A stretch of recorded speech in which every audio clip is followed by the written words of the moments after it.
Hello everyone, मैं मनोरमा आप सभी के सामने फिर से प्रस्तुत हूँ एक नए पाठ के प्रश्न उत्तर के साथ। पिछले वीडियो में मैंने आप सभी को ये पल जाते यहीं ठहर भगवती प्रसाद द्विवेदी जी की कविता को समझाया था।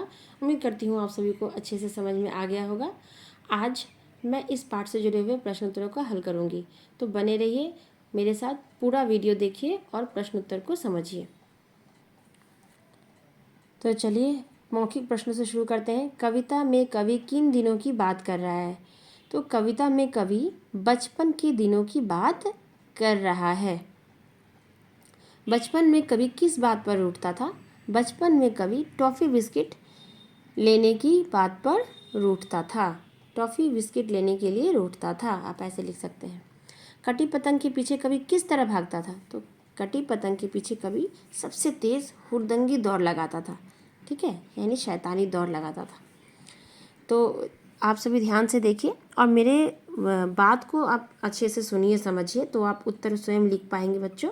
हो सकता है कि आपको कोई कुछ लिखा हुआ ठीक से समझ में ना आए, तो आप मुझे कमेंट करके ज़रूर पूछें, मैं उस उत्तर ज़रूर दूंगी।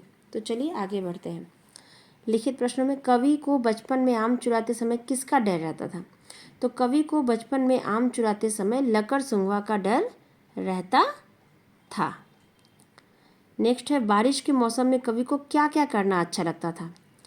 तो बारिश के मौसम में कवि को जानबूझकर बारिश में भीगना, इधर उधर उछल कूद करना, कागज की नाव तैराना, कुत्ते बिल्ली आदि के पीछे दौड़ना और मेढक की आवाज़ निकालना अच्छा लगता था। आप ऐसे लिखिएगा।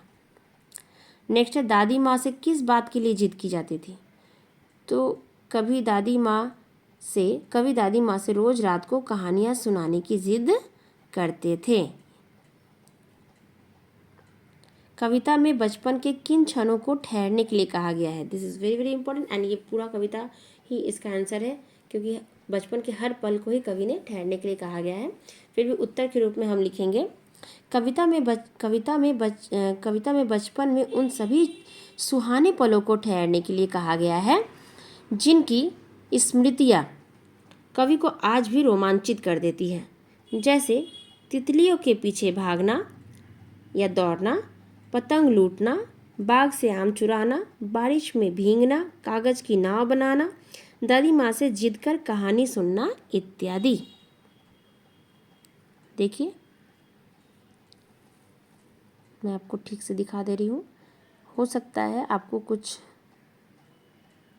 कहीं किसी उत्तर में समझ में ना आए, प्रॉब्लम हो, तो आप मुझे पूछिए, मैं कमेंट में ज़रूर उत्तर दूंगी, ठीक है। चलिए आगे बढ़ते हैं। नेक्स्ट बच्चों, टिक मार्क, कविता के आधार पर सही अर्थ पर चिन्ह लगाइए। जीवन जाता यहीं ठहर, इसका अर्थ है एक जगह जीवन खड़ा रहता, ठीक है। लग जाते पैरों में पर, इसका अर्थ है पैरों से उड़ना सीखते। पर यानी पंख, पैरों से उड़ना सीखते हैं, ठीक है। पैरों से दौड़ लगाते, सॉरी, पैरों से दौड़ लगाते होगा। लग जाते पैरों में पर, यानी जैसे पर लगने पर हम बहुत तेज़ उड़ते हैं, वैसे ही पर अगर पैरों में लग जाए तो हम बहुत तेज़ दौड़ेंगे, तो पैरों से दौड़ लगाते। नेक्स्ट है, पंक्तियाँ पूरी कीजिए। ये आप कविता से देख के ये पंक्तियाँ पूरी कर सकते हैं स्वयं। चित्र से संबंधित पंक्तियाँ लिखिए। ये भी कुत्ते बिल्ली के संग वाला जो लाइन है ये आप यहाँ पे लिख सकते हैं, और मेढक की टर्टर आवाज़ वाला कविता में जो लाइन है वो आप यहाँ पे स्वयं कर सकते हैं, ठीक है। नेक्स्ट है बच्चों, एकल परिवार के चलन से बच्चों को अपने दादा दादी से दूर कर दिया गया है। बुजुर्गों से दूर रहकर बच्चों को क्या क्या नुकसान हो सकते हैं, अपने विचार लिखिए। ये भी आपको स्वयं करना है। आप हमें कमेंट करके ज़रूर बताएं कि आप एकल परिवार में रहते हैं या संयुक्त परिवार में। एकल परिवार जिसमें माँ बाप और आप रहते हैं, बच्चे रहते हैं सिर्फ, और संयुक्त परिवार जिसमें दादा दादी, मम्मी पापा, भाई बहन सब रहते हैं, ठीक है। तो आप मुझे कमेंट करके ज़रूर बताएं कि आप एकल परिवार में आपको रहना पसंद है या संयुक्त परिवार में, और आप किस परिवार के सदस्य हो, संयुक्त परिवार के या एकल परिवार के, ठीक है। आज के लिए इतना ही बच्चों। ये वीडियो अगर आपके लिए ज़रा भी हेल्पफुल हो तो ज़रूर से ज़रूर इस वीडियो को लाइक ज़रूर कर दें, और जो मैंने प्रश्न पूछा है एकल या संयुक्त परिवार वाला, उसका उत्तर आप कमेंट में मुझे ज़रूर दें। चलिए मिलते हैं नेक्स्ट वीडियो में, तब तक के लिए बाय एवरीवन।